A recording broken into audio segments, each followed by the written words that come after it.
This podcast is brought to you by the North Dakota Petroleum Foundation.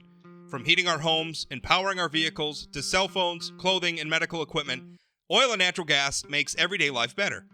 North Dakota Oil and Natural Gas, advancing the possibilities. Learn more at ndpetroleumfoundation.org. Well, hello, ladies and gentlemen. Plain Talk Live, the very first episode. And I hope that this is streaming to you okay, because, of course, the minute that we're about ready to start doing this, I immediately start having internet problems. So I am having a lot of issues with my internet, and I'm hoping that this is going to come through okay. And if it doesn't, I apologize, and we'll just have to try to do better next time. This show, I think, is going to be a lot of fun. In that it's going to be me every week doing every week on Wednesday at 2 p.m. doing these shows where I have guests on to basically talk about just all sorts of issues. I want to bring on smart people who don't necessarily agree with my right-of-center politics and talk about the issues of the day.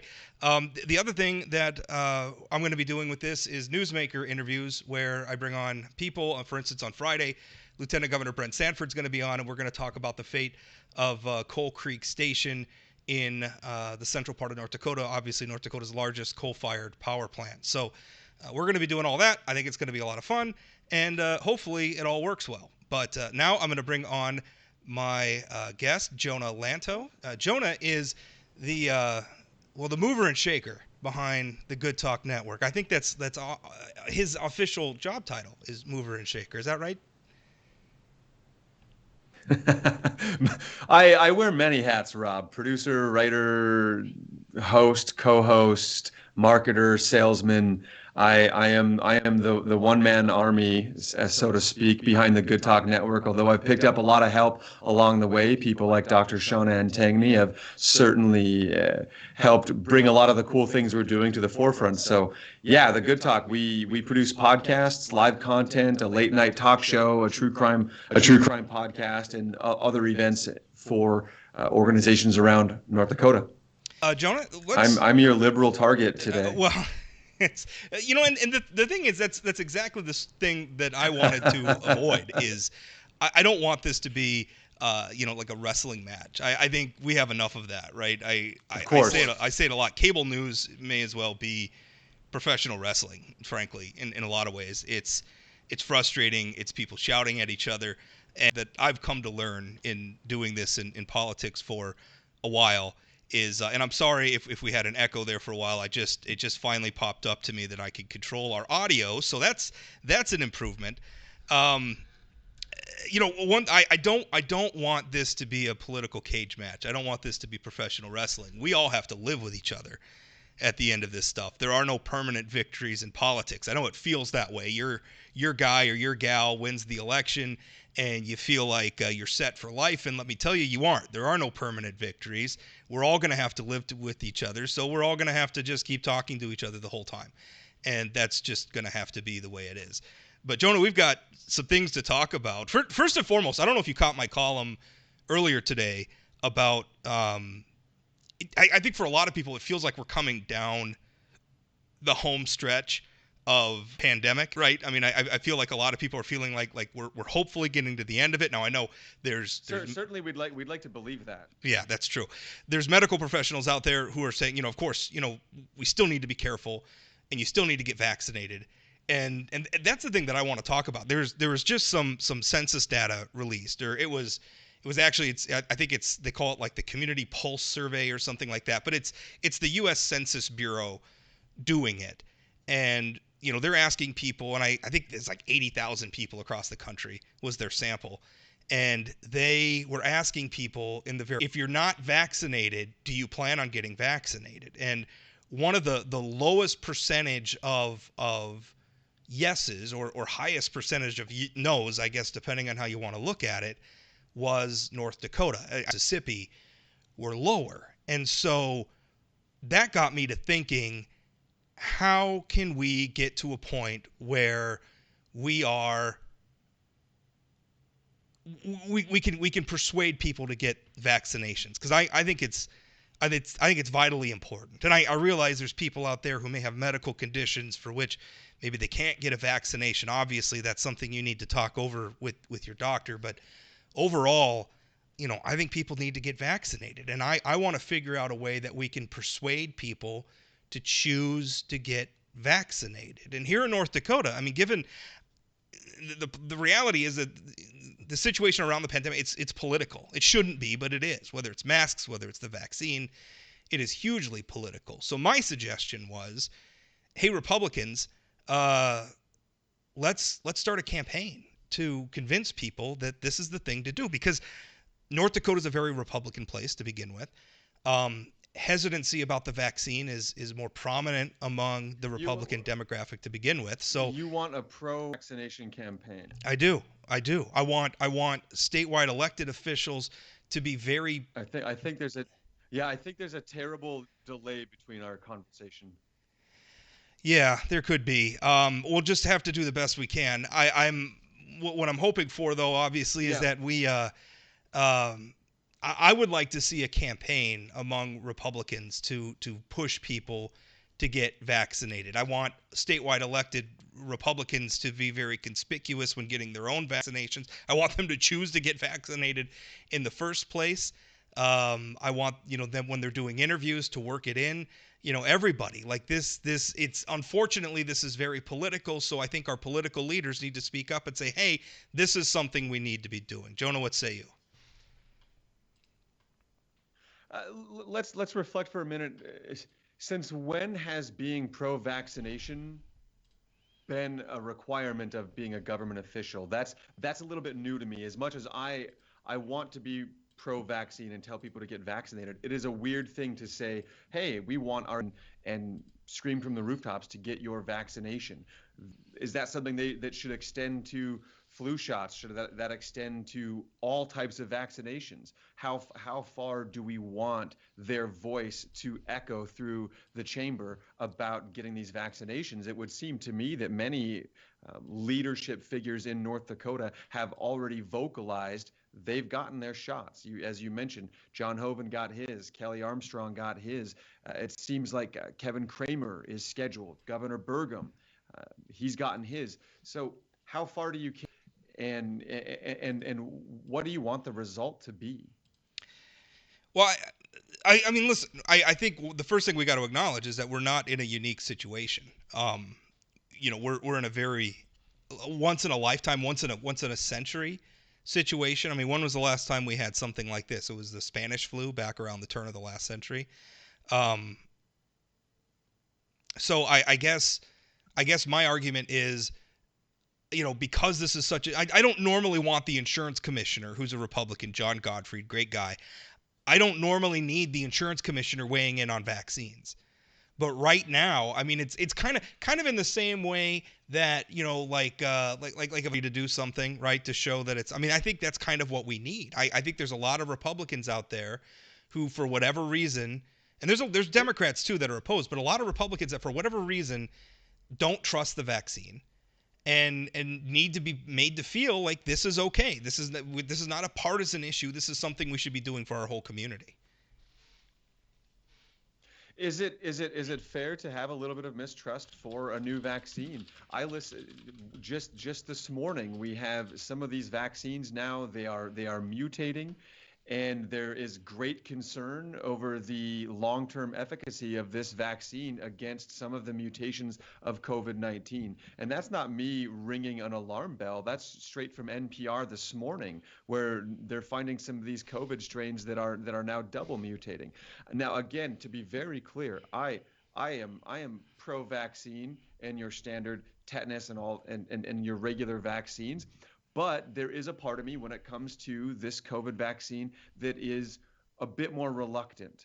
I am somebody who is, I have been a pretty vigilant mask wearer. I don't have anything against wearing masks, especially in your business. And the tragedy, Rob, is that what it really comes down, if in the end, if I'm told, well, you're going to need a vaccine passport to travel places, I'd probably buckle and get the vaccine. Yeah. Right now, I feel like I would want to wait another year before getting vaccinated. I feel for me, I want one more year to see what happens with the COVID-19 virus itself, Yeah. as well as with other people who take the vaccination. Now, I will say, based on what I know, I am afraid of COVID-19. So many people talk, well, I got it and I survived it and I was fine. But I meet a lot of people who are suffering from long-term effects of COVID-19. I met a man who can't remember things the same. He has what doctors are calling a brain fog since he had COVID-19. I have another friend who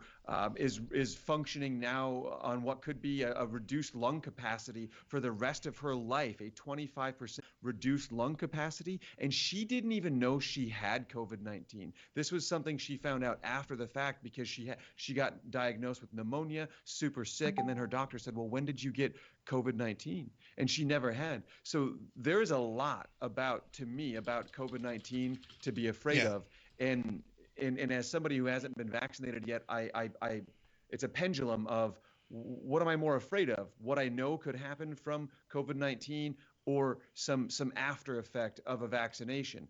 And on the surface, I'm more afraid of getting COVID-19 and what those potential long-term effects could be on my body. But I feel like I'm willing to weigh out the risk of waiting to get the vaccine just until there's a little bit more information to give me comfort. One thing that was, I mean, I had it. I had it terrible. I was in the hospital for 11 days. It was a terrible sit for me. Right. Very scary. I mean, I remember the first night I was in, I was asking the when they admitted me to the hospital, and I was in tough shape. When I went in, my blood oxygen was down in like the sixth, which at that point they were expressing surprise that I was still conscious. Um, so that was a little scary. But what they did on, I remember asking my doctor, am I going to die? And he wasn't immediately dismissive, right? I mean, he struck an optimistic tone, but he wasn't like, oh, come on, you're going to be fine. It was a scary thing. I was very close to needing a ventilator, so it's a hugely serious thing. It impacts people, and one thing also, I'm reading things about the damage it does to your heart. Long term, I don't know what the long term Hmm. effects are going to be for me. So It's your cardiovascular. Yeah. so this get it, and if they recover, they're fine. We don't know that long term. We don't know. To me, is a reason to get vaccinated, because the problem with your position, Jonah, is I'm going to wait a Agreed. year. Well, what if everybody chose that? What if everybody said I'm going to wait a year? And then nobody's getting vaccinated. What's the point then? What's the point of the vaccine if everybody's waiting? I've been vaccinated. I got my first shot of Moderna, gosh, like 2 weeks ago. Jess got vaccinated yesterday. Daughter, my two youngest kiddos aren't old enough yet, but my oldest daughter is going to get vaccinated. So, we're doing it, and I think other people should do it. And at the very least, I think people should talk to their doctors. And this is what really worries me, Jonah, is that people are turning to Facebook and they're turning to Twitter, and they're not getting it because people on Facebook are telling them, based on their random Google searches, that this is not something that they should do. And I think that's a terrible thing. That's a very scary thing for me. I agree. It's scary and advocating for or against. I would not discourage anybody from getting the vaccine. I do believe people should be vaccinated. And the irony is that yet I'm not scheduling my meeting. I'm not scheduling my appointment. So I hate to be trying to stand on both sides of this issue, but I'm constantly going back and forth with it. I was going to schedule mine, and then I was like, well, gosh, maybe I should wait. So I want a healthy nation. I certainly don't want COVID, and I don't want what I have seen to be some of these scary potential long-term effects of COVID. That is in the end should be much scarier than a vaccine. Yeah, I mean, that's the scary thing. And to me, I don't want to get to the point where we have to do things like vaccine passports. And I realize some parts of the country are already moving in that direction. I don't want to. I feel like if we've gotten there, That we've would force my hand. I would say that would force my hand. forced people. Like, I don't want to A make it. vaccine passport, 100%. I guess. You would support that? You think that's It, something we should do?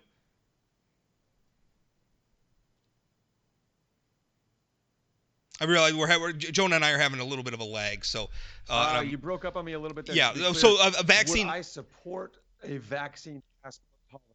yes.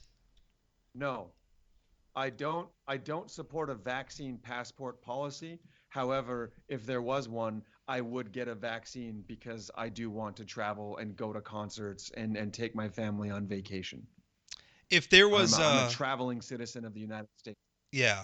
I mean, if there was, if there, and that's the thing I want to avoid. I want to avoid having to force people or bully them into doing this. I would like to inspire them to choose to get vaccinated because it's the right thing, obviously, with the advice of their medical professionals, their doctors, because it's the right thing for most people to do for themselves and their community. That's what I want. I want people to choose this.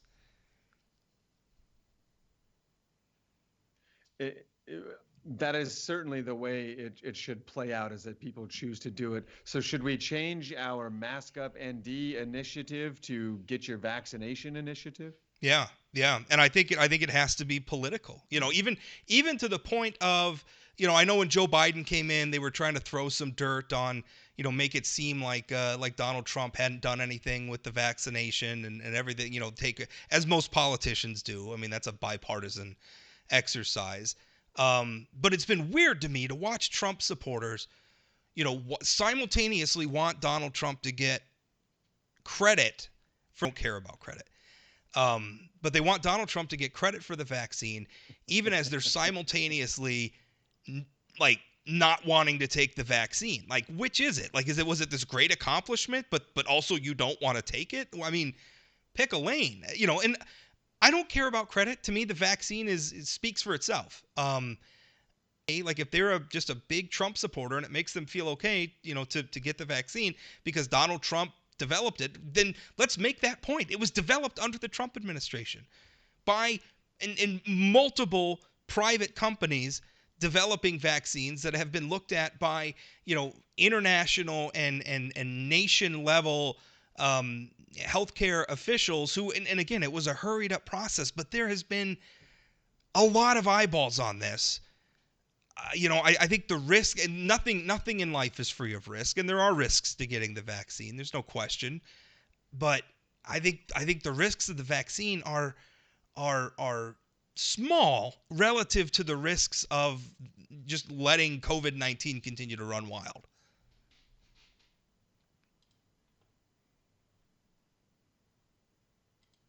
So Yeah, we're you're ultimately not wrong in that, Mr. Port. If that's what it takes, and Yeah, we're having some. Jonah and I are having some audio issues back and forth. So if we're having long pauses, again, I apologize. Of course, the first day that we're going to stream this show is the day that I'm going to have internet problems on my end. So I apologize for this. Now it's a little difficult for us to have the discourse, but we're doing the best that we can, and I think we'll square the circle on this eventually. Jonah, let's move on and talk marijuana. Now, there's been the last time I wrote about marijuana in the legislature, the Senate had defeated bills for decriminalization and for legalization of recreational marijuana. Now, they are hurrying back a bill that would basically put the question on the ballot: does North Dakota want and I guess the argument there is the legislature wants to take the temperature of the public. Is this something a majority in the public really want, or is it just a lot of noisy activists? And I mean, I don't know. I feel like the evidence is already there for legalization. I don't know why they're dragging their feet on this. John, I know this is an issue you care a lot about. What are you seeing? I mean, why can't we make progress on this issue?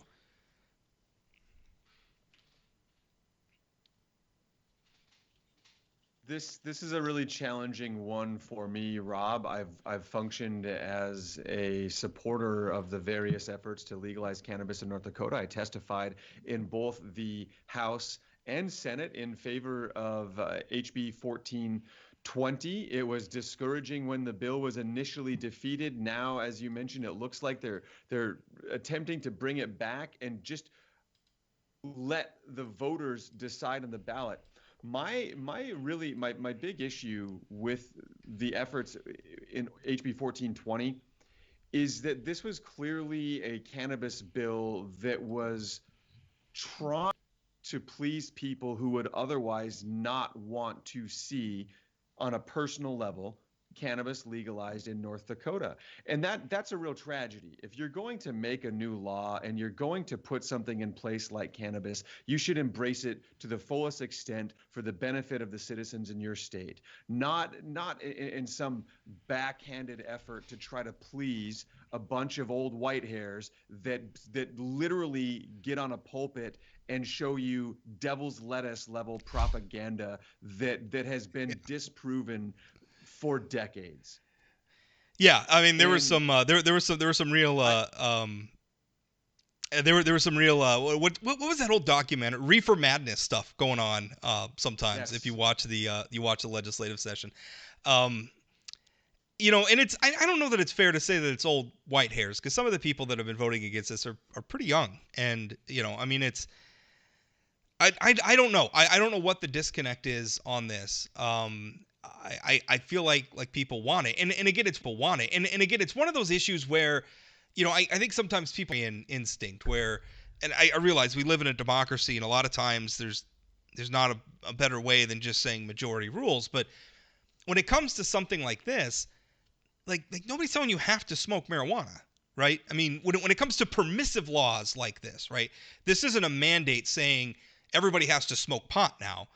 This is a law saying people who want access to marijuana can have it, right? I mean, that's the intent, and I mean, obviously the bill has a lot of bureaucracy. it, The bill has a lot of bureaucracy it in there. is. We could have a debate It's about that, but I mean, when it comes to permissive policy, that sort of resort to majoritarian instinct, I think is the wrong way to formulate it. I think you look at it and say, well, if we legalize it, what are the costs? What are the impacts on society? Well, we've been having that debate for a while, and let's face it, everybody who wants to smoke pot in North Dakota is already smoking pot. It's freely available, pretty much anywhere you go in North they are. Dakota. Well, let's there's there's a lot of there's enough data from other states who have legalized it. And let me tell you, you know what no st- you know what isn't happening in any of those states? They're not walking back their laws. They're not canceling cannabis legalization. Nobody has looked at the years of data and said, well, I guess that was a mistake. Certainly it has come with its challenges. Yeah. Passing a law like this will come with challenges, but nobody wants to walk back on it. None of these states want to walk back on it. And I again, for me, I see you want to give adult use a choice for adults to make, like we can with any over-the-counter medicine, like with alcohol or cigarettes or anxiety medication or depression medicine. I mean, you go down the long list. There's enough data. We shouldn't be arresting our citizens for cannabis at this point. The long-term effects that has on somebody's life, aside from just wanting to use cannabis, is really negative. And I think a big conception, Rob, is that because cannabis has been illegal for so long in so many places, that successful professionals who use cannabis could not come out, as it were, to say, hey, look, I run this really successful business, or I'm a football coach, or yeah, I get my kids to practice. My kids are great. I'm a great father. Like the association of cannabis use could not be associated with success in life, and that is abjectly false. Yeah, I think you're right. When it comes to drug legal, I mean, to me, that's the litmus test, right? When we're talking about what should be legal, should heroin be legal? Should cocaine be legal? Should meth be legal? Should marijuana be legal? And to me, the litmus test is, can it be used responsibly, right? I don't think there's a responsible way to use methamphetamine like recreationally. I don't think you can. So to me, that it doesn't pass the litmus test. It should be a controlled substance.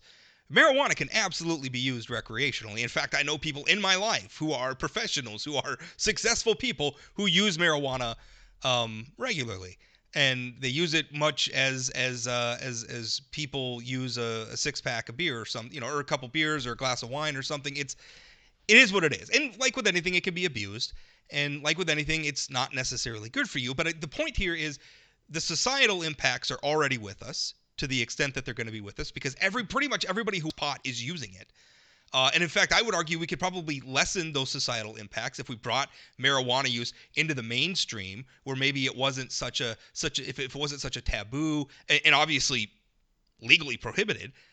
Then people could use it. I think in some ways more responsibly, and the products could be better regulated so that when you're getting marijuana, you know what you're getting and you're not necessarily relying on a black market, to understand the product. There's a lot of things that we could do there to make it frankly better. I think the societal impacts would improve if it was better. And your point about how other states like Colorado and some of these places, I think the anti-marijuana people have made a big, when this has come sessions, when it's come up on the ballot, they've made a big deal about some of the growing pains that places like Colorado had when they first legalized it. And my rebuttal to that is, well, of course, it's going to be the Wild West for a little while when you're taking a hugely popular product and you're legalizing it for the first time. Yeah, some of the yahoos are going to get a little out of hand, and you're going to have to ride through that until society adjusts and incorporates it again.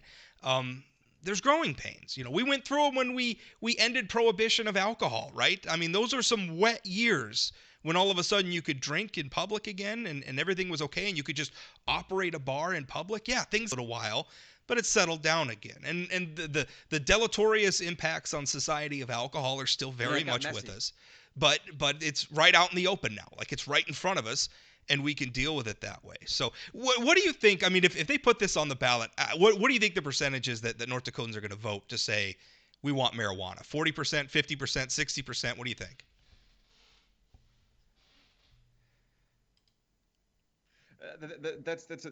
It's a great question, and I would like to understand a little more clearly how this is going to look on the ballot in order to determine what how North Dakotans will respond. Is this going to allow home grow? Are they just putting it out there to see, oh, do you want legal cannabis in North Dakota? Yes or no, and we'll figure out the laws after you tell us whether or not you want it. My guess is 55% or more of North Dakotans on a simple, do you want cannabis to be legal in North Dakota to some capacity? 55% or more are voting yes, possibly as high as 60%. I think there was to do with how disoriented the bill was, and people were concerned about it being is part of the North Dakota Constitution. So if this potential law embraces cannabis the way that both the people who want to benefit from cannabis, either as users or investors, as long as we're putting forth a law that makes sense, that isn't a highly restrictive law, then I think people will ultimately vote yes. Where again, a big concern for people who advocate and support cannabis legalization, we're very concerned with how restrictive we're trying to make this. We're trying to restrict access. There was initially suggestions that they were going to track people's purchases for cannabis should it become legalized, which is absurd. How many things in our state can you purchase at the retail level and be tracked for? That's nonsense. That's an invasion of freedom. That's an invasion of privacy. And it's an audacious suggestion by a governmental body that trumpets the fact that they're freedom-based and liberal ideals. And it's not in line with the philosophies they've upheld in the time that I've been paying attention to North Dakota politics. So what I want to see from our politicians and the people in our state is to step forward with what's in your heart. If you don't want to, if you support freedom, right? You support what your neighbor has the privacy to make adult choices, as long as nobody is being endangered or harmed by those choices, then let's extend those freedoms to people. Again, let's extend the freedom of invest cannabis businesses to people. Let's provide entry-level jobs. It doesn't get talked about enough, but there's 250,000 full-time jobs in the United States in the cannabis industry right now. That's factual data. That is out there, and those are entry-level jobs, those are mid-level jobs, and those are high-level investment jobs. Why can't we embrace that in the state of North Dakota? Yeah, and so I'm looking again, 60%. I don't want to dismiss the economic. I always think it's interesting when people, because the energy industry does this when we're debating like oil pipelines, and they'll talk about, well, it's going to have this economic impact and all these oil workers, and I mean, unimportant, but to me it's it's beside the question, right? I mean, the question isn't, do we want people to have jobs? Well, of course we do, and I'm not being critical of your argument here at all, Jonah, because it's not unimportant. But we don't build a pipeline necessarily to create jobs. We build a pipeline to transport a product that we're all using, right? I mean, as much as some people, there are people out there who are as zealous about wanting to ban oil as there are people who are zealous about wanting to ban marijuana, while simultaneously it's a product that is, I mean, oil even more so, right? Everybody is using oil. The most rabid anti-pipeline protester is using oil every single day, and we don't really have a good alternative. Maybe one day we will. In fact, I'm pretty sure that one day we will, but it's not going to be any true. You know what? We need pipelines to transport oil. And you know what? As long as people want marijuana and they're going to buy marijuana anyway, and they're going to break the law, and we have this whole black market underground system for just producing and distributing and retailing marijuana. The idea that the prohibition is accomplishing anything is ridiculous. Although there is a product that we do track. Remember when, if I haven't had to do it in a while, but remember there was a while there. Are we still doing it? I guess I don't know. You had to like register your cold medicine, right? Remember that you had to go like because people were using Sudafed to make meth. Sudafed. Yeah, so if you're getting your cold medicine, you had to go and like register that. I remember buying it at the grocery store, and I had to like go to the desk behind the cashiers and like I want to buy some of this. Here's my driver's license. You're going to write me down on the list and report me to the attorney general because I have them. So we've done that before, but I didn't like that, and I don't like this.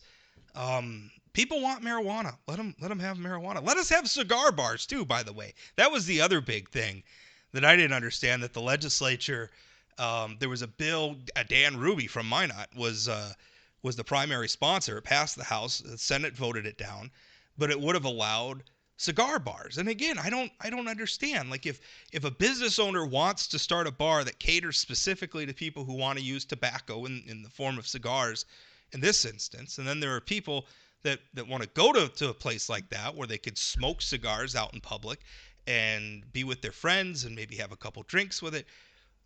What's the problem? I mean, nobody's saying cigars are good for you, but you know what? Neither are cheeseburgers, as my girth can attest.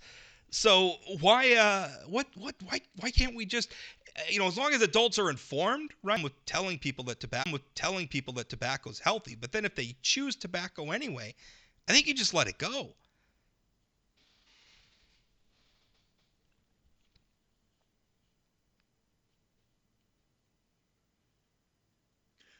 Yeah, nobody's trying to trick or con somebody into using a cigar. I think it's terrible. I don't smoke cigarettes. I don't smoke cigars. I think it smells. I don't like to be Yeah, around it. me neither. But I don't have to go to a cigar bar. I I I shouldn't have the right to tell an entrepreneur or somebody who wants to open a business, sorry, you can't have a cigar bar because other people in our state voted to not allow smoking of any kind indoors. So I don't get it, and I'm looking at people in the Senate who voted to support the freedom of a cigar bar who concurrently voted against the freedom of adult cannabis use, and that again stands as one of these sort of oxymorons. Um, how much do you support freedom? How much do you freedom for adult use and adult choice for anything? And I I support government regulation and the business owner when we're talking about cannabis or we're talking about cigars. Well, cannabis government regulation would make cannabis safer. And in this case, if somebody wants to open a cigar bar, that's their individual right to start a business as an entrepreneur. And I don't want to tell somebody else how they can start a business or what they can function. So this one bothered me. I'm entirely against indoor smoking or smoking in your car. Uh, I think it's abhorrent. But if somebody wants to open a cigar bar, we shouldn't inhibit that. We should not Yeah. inhibit their pursuit towards success in our state. Well, there's a difference between what Rob Port or So, Jonah Lanto might feel in terms of like should you use tobacco? I don't like being around tobacco. I don't like being around smokers. I hate the smell. I'm not interested in going to a cigar bar. If one opened, no, I would never go in there because I think they're smelly and they don't. I get a headache. I don't like it. But again, that's my choice. And if an entrepreneur thinks there's a market and there's enough people that are going to show up, they should be allowed to do it. I don't see. Well, what was really interesting too is that the Senate passed, or the legislature as a whole, the Senate approved, it was a House bill, and then the Senate approved it. Approved a bill right contemporaneous to voting down the cigar bar and voting down um, marijuana. The Senate approved a bill to get 8 a.m. on Sunday, which again I don't have a problem. I mean, people who work a night shift and want to grab a six pack or something on the way home Sunday morning, or somebody who is getting ready for kickoff and is running around at 9 o'clock in the morning and wants to grab a case of beer for their guests that are coming over that afternoon. I don't see what the big deal is. I don't have a problem. I'm glad they passed that bill. But again, it's like, oh, we can't have legal marijuana, but we can expand alcohol.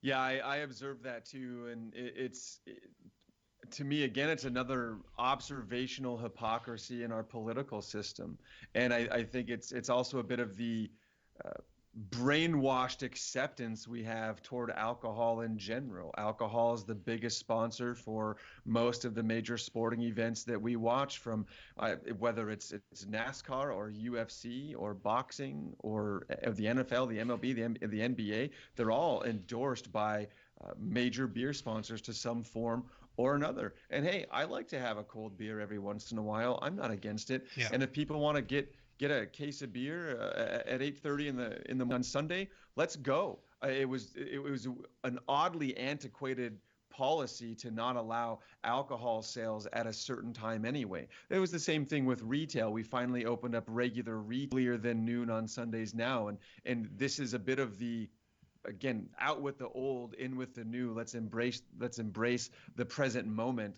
and not hang on to these old foundations that are really just sort of roadblocks to progress.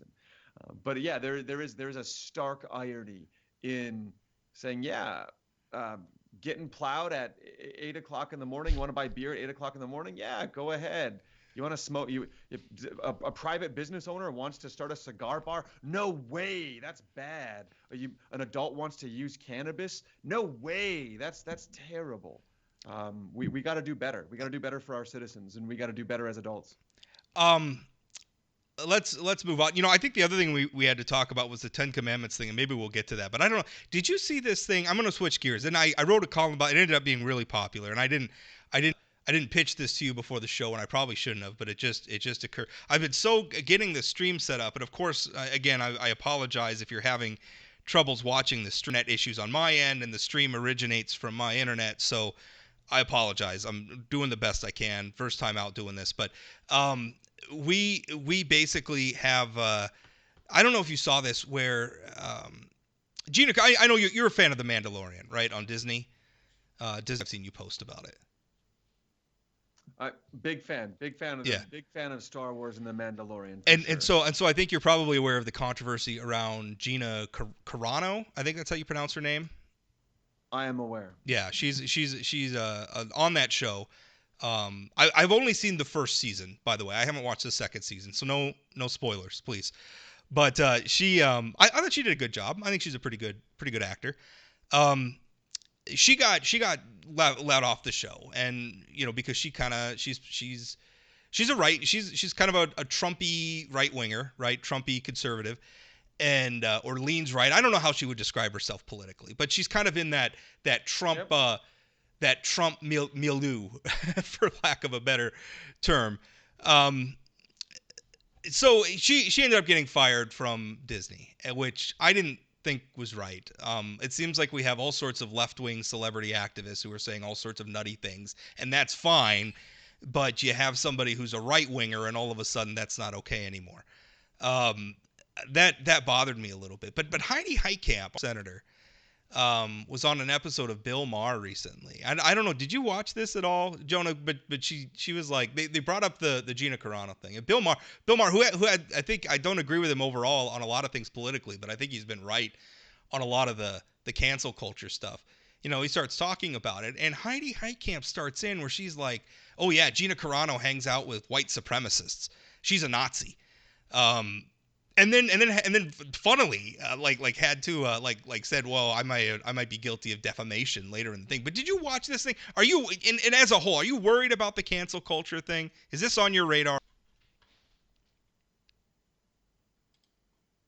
Cancel culture is entirely on my radar. I've had a different term for it in the past, or an associative term that we use at the Good Talk Network called recreational outrage. And I like it. I think it really goes hand in hand with cancel culture. It Look, that's the society we live in, man. Recreational outrage and cancel culture are pretty associative, and I want to be very clear that cancel culture is not new. Madonna got heavily canceled for a lot of what she did in the late 80s and into the early Tipper 90s. Gore, Tipper Gore, Twisted and Sister Twisted got Sister. canceled so hard that they got yeah, they got brought all the way, I believe, state Supreme Court, in which John Denver ultimately was a witness for the quote prosecution and sided in favor of the musicians. So cancel culture, or members of society trying to tear somebody down from their pulpit based on some statements or some provocative viewpoint they may have expressed. It's not new. James Gunn was initially fired from Guardians of the Galaxy, and that was a quote. I'm using air quotes here. That was a right-wing attack to undermine James Gunn, who had been vocally against Trump. So it has become for each side to undermine one another or to tear down some figure. If you're a figure on one side or the other, and you have a really strong opinion about something, and we can find a way to undermine that, well, we're going to come get you. It happened, of course.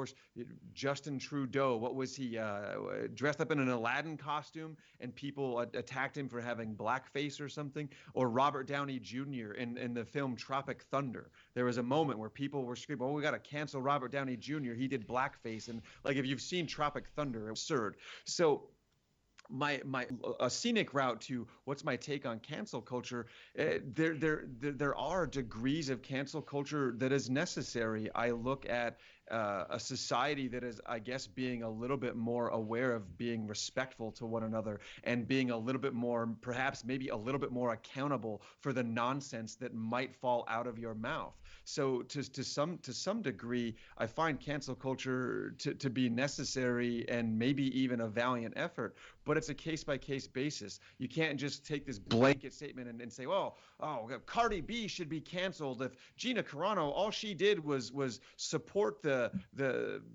liberators that assaulted the White House. That's all she did. Where you got Cardi B that's singing. Who God. cares? I mean, it's a song. Songs of this is not new. So it's a weird beast. It's a Yeah. really weird beast. And then you got people that are associating Cardi B should be canceled and Dr. Seuss should be not. And we're talking about two different things here. We're talking about a song that was written for people who go to the club, that are going to be partying hard, who are trying to get laid, that are sexually putting themselves out there. So, WAP is written for those people. It's not, I'm sorry, if you're mad that your 8-year-old heard the song WAP, that's on you. I It wasn't written for your 8-year-old. I And it's okay if a woman wants to be sexually provocative and sing about it. Men have been doing it forever. Hell, Robert Plant wrote Whole Lotta Love, and if you want to talk about a sexually deviant song that is more popular than anything has ever been, just go listen to Whole Lotta Love by Led Zeppelin, Yeah. as performed by Robert Plant. Look at the video of his package flagrantly floating in front of the screen. So case by case, cancel culture can be extremely necessary, and it's not always what people think it is, and it sure as heck, Rob Port, is not new. Yeah, no, I agree. It's not new. I remember back one of the first big, I guess things in the blog when I got started in the blogosphere was Janet Jackson and her wardrobe at the Super Bowl, and everybody working themselves into a high moral dudgeon about that. And by the way, I apologize in advance for people who are going to Google WAP in response to that. Be careful where you're Googling that. Uh, some people are probably wondering who Cardi B is too. The scandal. Yeah, Scandal. yeah. It. I. Well, let me. Here's the thing. From a conservative perspective, I think one of the reasons why conservatives feel that it's more directed at conservatives, at least in this moment in American history, than maybe it is at the left, is because the left tends to dominate our cultural institutions, whether it's the news media, whether it's the entertainment industry, whether it's academia. There's not a lot of conservatives that are working in these places. And so a lot of times when it's going to come down to something, the amplification of outrage that comes from the left about the right is it's a lot louder a lot of times than when it comes from the right. And let's face it, in the middle sometimes are massive corporations that don't really care, right? I don't think Disney really cares what Gina Carano's getting up to on Instagram. I think that they just want her to start. They just want to make content that people are going to watch and subscribe to, and ultimately pay Disney. And they want people to buy, and they want people to stream movies, and that's what they want. They just want people to be entertained. They don't really care. They're not really in this to make moral judgments about people. They get pressured to, because what happened is they just wanted to make the scandal go away. So they just started, well, we'll fire the person, or we'll suspend them, or we'll do whatever will placate the mob. But now the mob just keeps coming and coming and coming, and because that's now the established precedent, we just keep doing it over and over again, and we ought to just knock it off. I mean, as a conservative, just about all of my favorite authors, my favorite musicians, my favorite actors do not agree with me politically. Right. So I have to enjoy their work while setting aside their politics. And I've become very good at it. I adore Stephen King. A lot of his later books have been not as good, but I grew up with the guy. So I'm always going to have an affinity from him because I have these fond childhood memories of reading Stephen King. But Stephen King's politics, from my perspective as a conservative, suck. And I had to stop following him on Twitter because it was obnoxious. But you know what? I'm still going to buy every one of his books that come out because I think he's a hell of a storyteller and I enjoy reading his books. I don't enjoy his politics so much, but I can do that without thinking that Stephen King ought to be canceled because he wrote something on Twitter that I find upsetting. I wish people could just put it away, but we can't. And this is, I think the mistake a lot of these big companies, whether it's Amazon's banning books now, whether it's Facebook, whether it's Twitter, whether it's YouTube, the mistake a lot of them made is they allowed themselves to be bullied into becoming these referees. And what they're going to find, as I say, as somebody who has moderated an internet forum at sayanythingblog.com about politics for like nearly 2 decades now, you don't want to be the referee because there's no winning. It's such a subjective thing.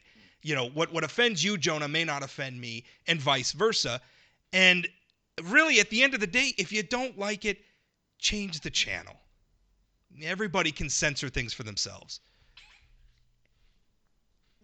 So, where does the line get drawn where what you have said outside of your place of work you can be held accountable for inside your place of work? Is it never? Yeah. Should the two always be disassociated with each other? Because I look at Disney as being a private business and it wants its business to be successful. You, as Gina Carano, have engaged into an agreement with this private business. If you act out in a way that this business does not feel represents their product, I support the rights of that private business to sever ties with you. That's an argument. I feel very strongly about accountability. And personal accountability. How you choose to that's.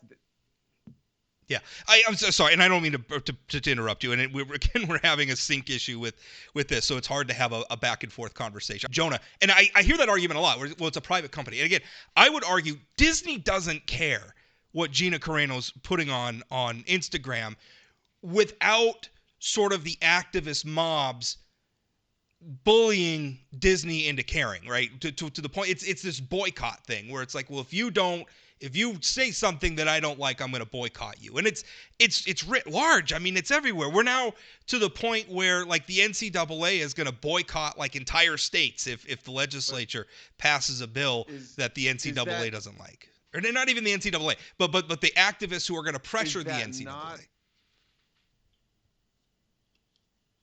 Is that not the system that we have built through consumerism? So many consumers feel like their voice is tiny, like my individual voice doesn't matter a lot, my one voice a lot. It's the same reason why employees for massive organizations unionize because together their loud voices can make a difference. And I'm not always a fan. I think I'm rarely a fan of vocal minorities. They really frustrate me. See the Star Wars films in totality in the modern era. I'm just a guy who enjoys watching Star Wars movies, right? Nothing has ruined my childhood because they've taken the story in a different direction or whatever. But I do believe that is the power of consumerism. That is an offshoot of functioning under a capitalist society. Then the vocalized power of the consumer should have an influence on the Should. decision of the Yeah. business. Whether or not that is a bad thing or a good thing is pretty irrelevant because it simply is. This is the nature of the beast now.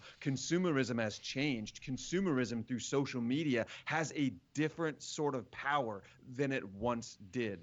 It's And sorcerous. the one thing that I would add to that is it's not capitalism is essentially people making rational economic decisions, right? Capitalism is an economic thing, not necessarily a political or social thing. So capitalism is essentially I'm going to buy this product instead of that product because of a system of or a set of criteria having to do with price, quality, and things like that. So I'm going to make rational economic decisions for myself. That's capitalism. What you're describing is something more than capitalism. It becomes politics. It becomes a social phenomena, something that's not economic. Where It's a capitalism side effect for sure. I don't think It's that a it is, but I don't think I that feel like it's I a don't think side that it effect. is. I think it's people using the power that they have within a capitalistic system as consumers, using it for things that aren't economic. Using it for things that so I'm going to make a decision, even though for instance, like say I'm a Star Wars fan, and now I'm not going to watch the new Star Wars movie because somebody in the Star Wars movie has a political outlook that I don't like. That's not an economic decision anymore. Now you're making a moral decision, and to me, that's distinct from capitalism. That's a separate phenomena. And so now you have people who, at least from an economic perspective, are no longer behaving rationally. It's now it's become something other. And to me, the First Amendment, because again, people say, well, the First Amendment doesn't apply because we're talking about private companies. And to me, the First Amendment is more than a law. I mean, if you want to talk about the First Amendment as just a law, then yes, that's right. The First Amendment applies to the government. So the Amazon can or Facebook can because they're private businesses and you're using the services that they provide as private businesses. But to me, in a society like ours, it's only going to function if the First Amendment is more than a law, but an idea that we all subscribe to in everything that we do, including our decisions as consumers. So the problem is that the mob, it's really populism. I think it's not capitalism, it's populism. That's the term that I'm looking for. And in populism, it's all about might makes right? It's just kind of what the mob wants at any given moment. And I think that's a terrible thing because a lot of times we lose sight of principles like, hey, maybe I can just agree to disagree with that actor and just enjoy their work product. And since they're not running for office and they don't live in my community and their political opinions really bearing on me, maybe I could just ignore them and we could all just move on with our lives. But we don't do that anymore because we have social media, and it's probably the most populous time in American history and global history thanks to the internet and social media. And now everybody has an opinion about everything, and everybody's starring in their own little reality show on TV, and this is where we're at. And I think it's hugely destructive. Well, I'd like an answer, Rob, to the question of to what point should somebody like Gina Carano be held accountable, or where does accountability for your words? Sure. Um, where's the crossroads Yeah. for you as a conservative here? Where's the crossroads of accountability and employment in a situation like Gina Carano's or others? We have these situations. We'll just take New York for an example. There is a woman who went into a restaurant in New York. She was really hostile and said a bunch of racial slurs to the employee who was on duty at that time. That woman was identified by her employer and fired from her job for acting like that in society. To me, that's a great fire. That's a great fire. If you want to go out in society like that and act like a total a-hole, you should face repercussions. And I don't care if it's right there in the moment or if it's your employer coming after you. If you want to act like that, start your own business and see how far you get. You want to act like that and work for somebody else, we don't have to Yeah. employ you. You don't represent the values that our company holds. So what happens at the crossroads of accountability and these types of behaviors in Rob Port's world? Yeah, I mean, it's a great question. It reminds me of that famous Supreme Court ruling, right? Like, I can't define pornography, but I know it when I see it. It's a hugely subjective thing. What's acceptable behavior? Like, people ask for me to get fired by Forum Communications. I think just about every day. My bosses have stopped telling me about it because I'm a controversial person. That's my job is to say and write provocative things. That's my role, and I think the role of people like me is important. I'm not trying to make people mad, but my role is to challenge people, and a lot of times people don't like to be challenged, and they respond to that by saying, well, let's get rid of this person who is saying things that make me feel uncomfortable. I think you and I would probably agree. Somebody wanting Rob Port to be fired because I wrote a column about tax policy that made somebody upset, or hate crime laws or something that made somebody upset. I think you and I would probably agree. Well, no, I'm not harassing anybody. I'm not being racist. I'm just Correct. making an argument. But that's different than somebody who say an employee who shows up to work in a Ku Klux Klan hood. Well, yeah, if I'm the business owner, I am firing that person. I don't want that person representing my business. So it's a tough thing. And it's not always easy. Why did it come in? We have just a couple minutes left here, but it's not always an easy decision. Why is a business making that decision? Is it because Disney doesn't want to be represented by this person because they don't like the politics, or is it because there's this political mob that'll come for you because they're organized out there? I mean, look at even in the world of like gun shops that can't process their credit card processors won't do it. They're not breaking any laws. They're selling a product that's protected by the United States Constitution, and they're doing it lawfully. But all of a sudden, because their credit card processor has taken has been pressured into taking a political stand on guns, they won't provide them with services anymore, or their bank won't provide them with services anymore. That's a tough thing, because on one hand, yeah, it's a private company, they're allowed to make that decision, but on the other hand, we are now by saying, well, that's okay, and they're a private company and they can do what they want, we are now ceding to these massive corporate control over what is said and what is done in our society. Is that who we want to have the control? And I'll leave you with the last word.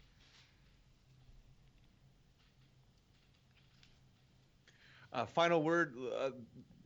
The mob is not always right, but nor are they always wrong. Sometimes the mob is necessary. Sometimes the mob brings change that was otherwise very much needed. And I feel that in totality, I haven't determined as of yet if this mob will in time ultimately be in the right or the wrong. I've seen the pendulum swing in both directions. In these situations, Rob, I'm always going to stand in favor of the private business. It goes back for me as far back as the bakery who refused to make a cake for the gay couple. Did I think it was kind of a jerk move? Yeah.